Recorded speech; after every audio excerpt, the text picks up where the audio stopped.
우리나라가 6호 태풍 카눈의 영향으로 피해가 큰 가운데 일본은 오사카 인근으로 상륙 예정인 7호 태풍 란으로 인해서 비상에 걸렸는데요.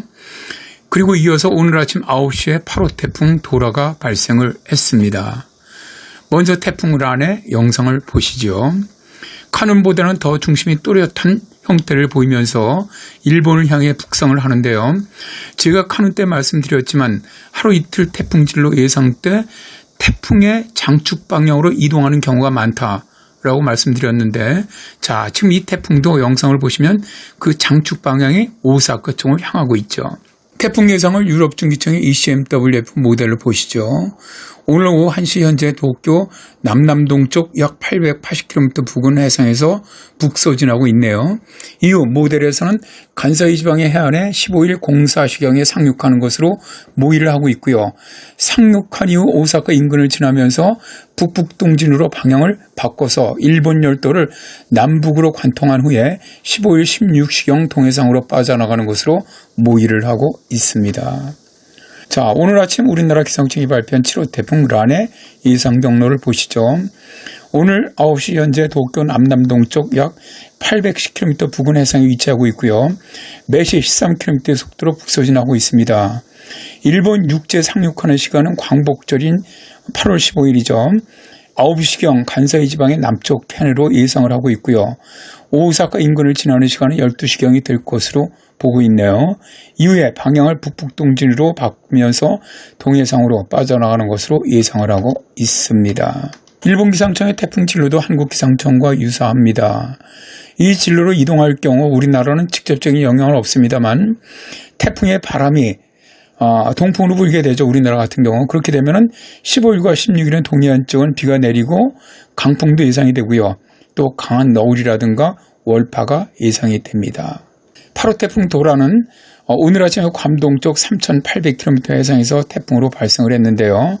발생한 후 서북서진하다가 16일에 일본 도쿄 동남동 쪽 약 2,880km 해상에서 열대 저기압으로 소멸하는 것으로 예상을 하고 있습니다.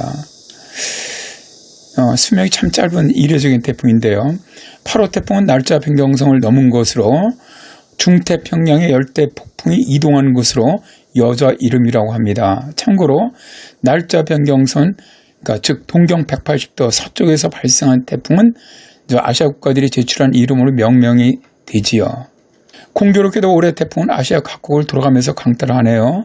2호 태풍 마와르는 괌을 아주 쑥대밭으로 만들었고요. 5호 태풍 독수리는 필리핀과 타이완 그리고 사실은 이제 중국에 가장 큰 피해를 주었죠. 그리고 6호 태풍 카눈은 우리나라를 강토했고요.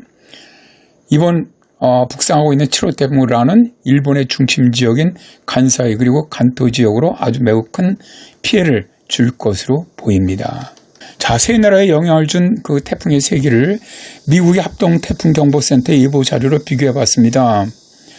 여기에서 이제 독수리와 카눈은 상륙 하루 전, 그때 이제 예상했던 그 바람 강도고요.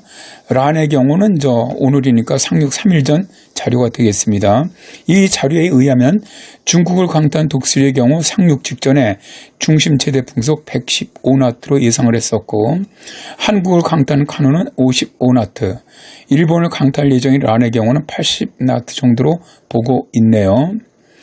미 합동태풍경보센터 자료로 비교를 해보면 중국을 강타한 5호 태풍 독수리가 가장 강했고, 두 번째가 일본을 강타할 예정인 7호 태풍 란이 두 번째이고요. 6호 태풍, 우리나라를 강타한 카눈이 가장 약한 태풍으로 보고 있다는 겁니다.